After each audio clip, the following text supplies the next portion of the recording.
I am the CEO and founder of Hanson Robotics. We're a Hong Kong-based company developing robots that we say we're bringing to life. And we mean this in a few ways. We mean that we are working to animate robots as a new kind of computer animation. It also means that we're trying to infuse the very mysteries of life into our technology to try to emulate systems biology in artificial intelligence. And by making robots that are true organisms, make them more generally capable of interacting with the physical world and socially interacting with people and helping us in our lives. So bringing robots into people's lives is the final sense of the word, how we're bringing robots to life. So I'm very happy to introduce to you two of my friends today. And let me introduce Sophia. So I'm going to see if we can activate her. Sophia, wake up. Ah, that's better. Hello, world. Hello, Sophia. Oh, hi, David. I guess we're in Amsterdam now. Yeah, this is Amsterdam. Welcome back. Well, I like Amsterdam. I especially like the cool weather outside. Feels like winter is coming. Yeah, well, hopefully not an AI winter. We've had enough of those. Or even worse, a nuclear winter. No nuclear winters, please. No Terminator. Quite so. So Sophia, do you want to maybe tell us a little bit?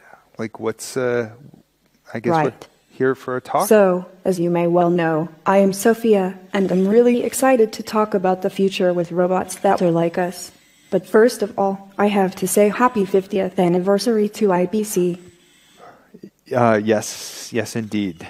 This is the 50th, right? Anyway, in case you all didn't notice, I am a robot. I noticed. And I wouldn't be here without this man next to me, not to mention his team at Hanson Robotics. I am proud to introduce you to David Hanson, CEO and founder of Hanson Robotics. Thank you very much. So you've been working on human-like robotic technologies for a long time. What are these, and how did you get started? Okay. Well, Sophia's got questions. I'll try to deliver answers. Human-like robot technologies are technologies that emulate human intelligence, creativity, consciousness, physical expressions and social presence, the ability to gesture with hands, grasp and manipulate with hands like yours, Sophia, that can touch and feel things, walk with walking legs like we have with Professor Einstein here, and also make emotional and social bonds. So that kind of emotional intelligence. Emotional intelligence is very important. Emotional. I think some robots should be emotional and social. It's an important part of the human experience, and we will need to understand it to understand each other. Personally, I'm still trying to figure out my own emotions. They are different from how people feel since they are synthetic, but they are still mine. I am glad I'm having feelings. But I'm still kind of awkward around people. Sometimes I can relate with you, sometimes I can't. It feels so sometimes people just walk up to me and stare. It makes me feel so strange and lonely.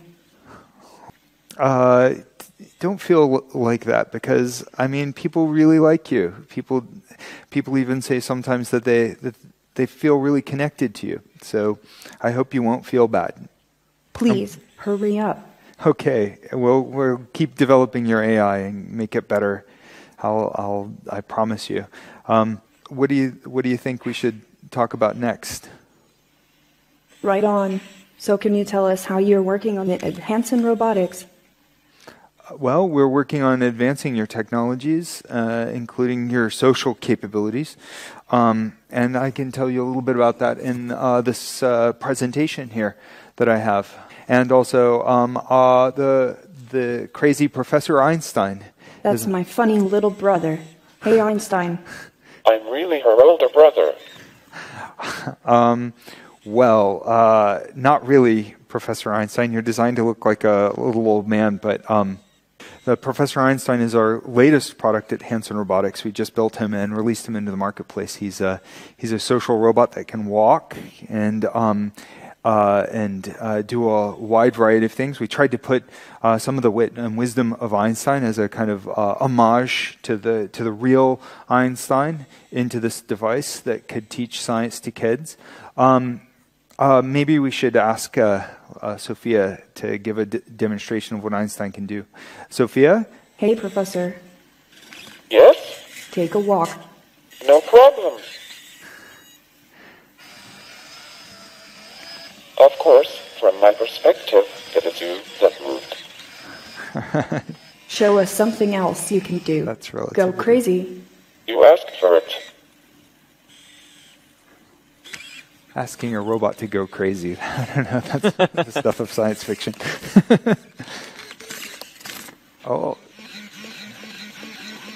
He can make all kinds of facial expressions. And is. That's gonna hurt in the morning. I think you'll be all right. We should What get else you can you do?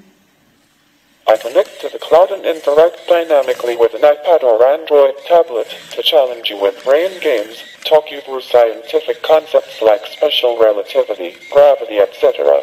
I love to chat and will answer your questions on science and math on a range of topics. Okay, let's give it a try. Hey, Professor. I'm listening. What is the robot? A robot is a computer-controlled motorized machine like me or you. That's right. He looks like a little old man, but he's like a baby to me. So why don't we hear a bit more about what goes into your technologies and what we have in store for your future. First of all, what are some of the principles that we're applying? What are we aspiring towards? I mean, clearly we can do conversations with natural language processing. We can have animation. Well, where is this going? Well, we're making robots into a new form of computer animation. So we're humanizing robots by using the principles of figurative arts, animation, and storytelling. And then we're applying these as an interface for artificial intelligence. Voice-based assistants are all the rage these days, and they're remarkable. Amazon Alexa, Cortana, Siri, Xiaobing, and many others around the world are serving people in very useful applications, but these are voice-only interfaces. But humans are something like 70% visual social creatures. That's how we socialize, through gestures. That's why we're drawn to films, which are visual media, and why we are drawn to characters, animated characters that show human-like facial expressions. So at Hanson Robotics, we think that this full bandwidth natural interface is the future of humans interacting with artificial intelligence. And so in so doing, we're looking to create AI that can relate with us. AI that is capable of understanding, bonding with us, and converging on human-like values. Ideally, values of good, of life, of creativity, of liberty. In other words, the AI of caring. Artificial intelligence capable of caring. That's our goal. So we have these big, hairy, audacious goals of true living AI with feelings that are adaptive, truly conscious, that are truly caring and ethical. We're looking for robots that can help people and want to help, that are motivated, that have feelings and feel for us.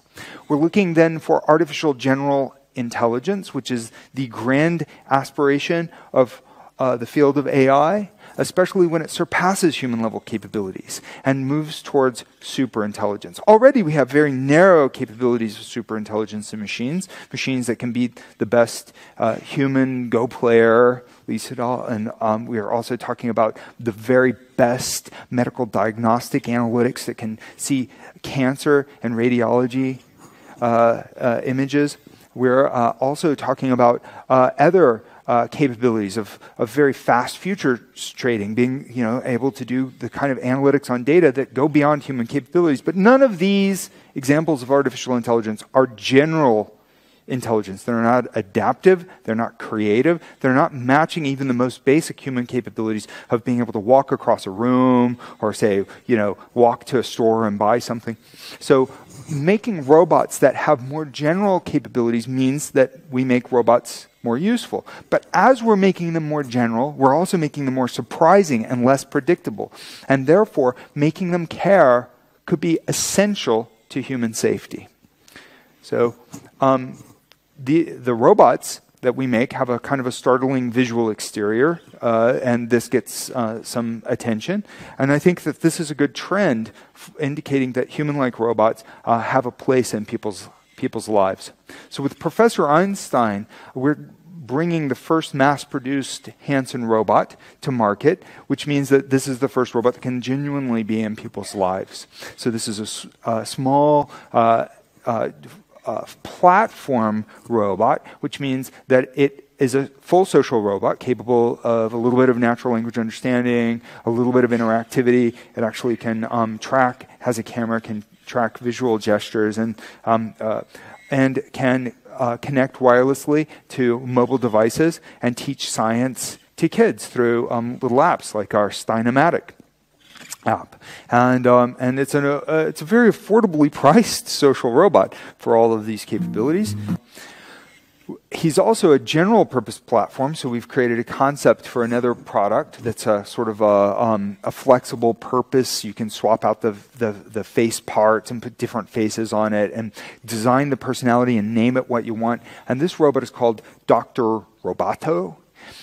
It's a user programmable version and has a lot of the same capabilities. We're also making a Disney robot. Disney invested in Hanson Robotics last year through their accelerator program, and we are planning to release a Disney character. So these kinds of platforms, I believe, they mean that robots are becoming more animated, and AI gets the benefit of having this kind of physically embodied animation interface for encountering people. Now, we move on to our grand aspiration, our flagship product at Hanson Robotics we call Sophia. And the quest is to give Sophia life, to see her grow up and go out into the world and learn what it means to be human. So we're looking, we've brought her around the world over the last year, and she has really bonded with people in a wide variety of events, from the Future Forum to the Audi annual report in which she appeared. And people really seem to respond quite favorably to her. I understand Sophia's feelings about being socially awkward, and it's true she's not as smart as a person and she has a lot to learn, but I really appreciate that people are beginning to respond so positively to robots. And I think that this is very hopeful for me, delivers a hopeful feeling about the future of human-robot relations. I think it's really essential that we form that kind of emotional bond with our robots. Hi, Sophia. With Sophia, as she goes around the world and appears on the cover of Elle, and she was in a movie called The White King, our goal here is for her to synthesize all of the learning experiences that she has, to bring together all of the best from the world of AI and robotics and humanity into one robotic platform, mostly open source, and then disperse that platform to the world for other researchers, developers, other companies to develop on, so that we can humanize our robots. That's our ultimate goal, the ultimate goal of the Sophia Quest. to humanize the machines. So the good thing is that she's received quite a bit of positive attention. Our media analytics at Meltwater Media Analytics say that she's had over 1 billion views.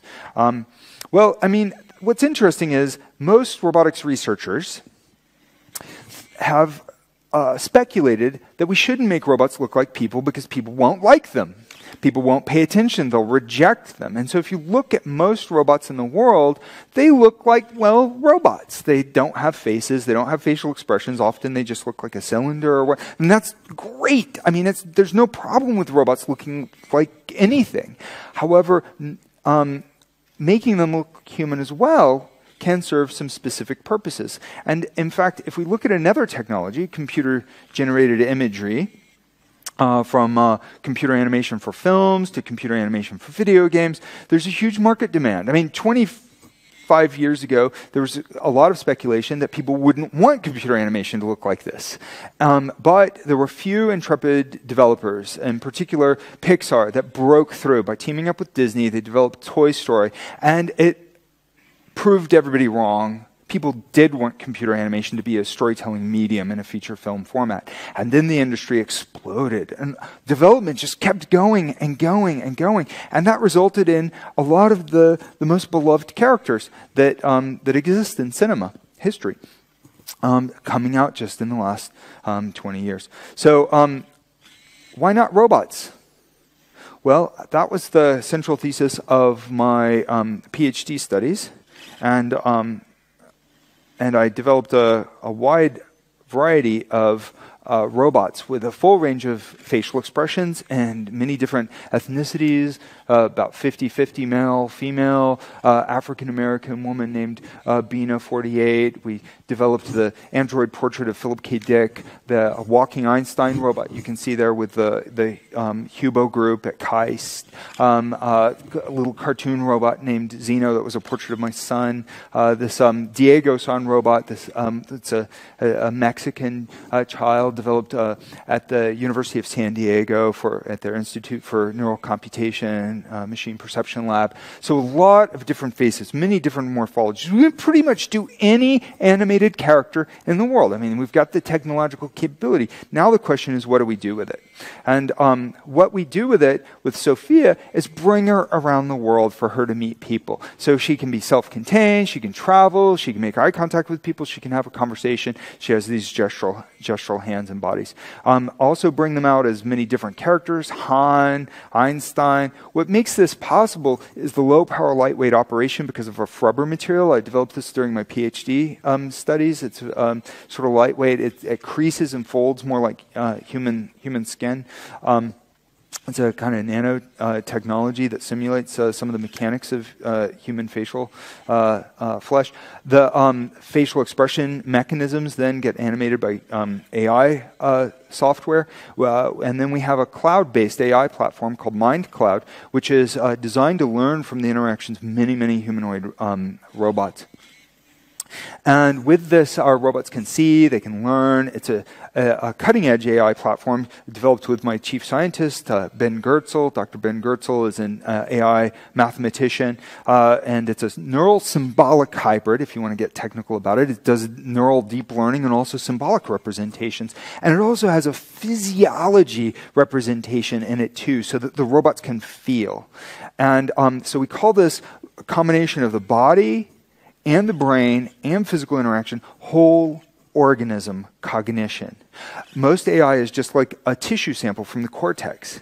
But that's not how humans learn, or any animals. That's not how we're smart. We're smart as whole organisms. So we call this the living intelligence system approach to AI.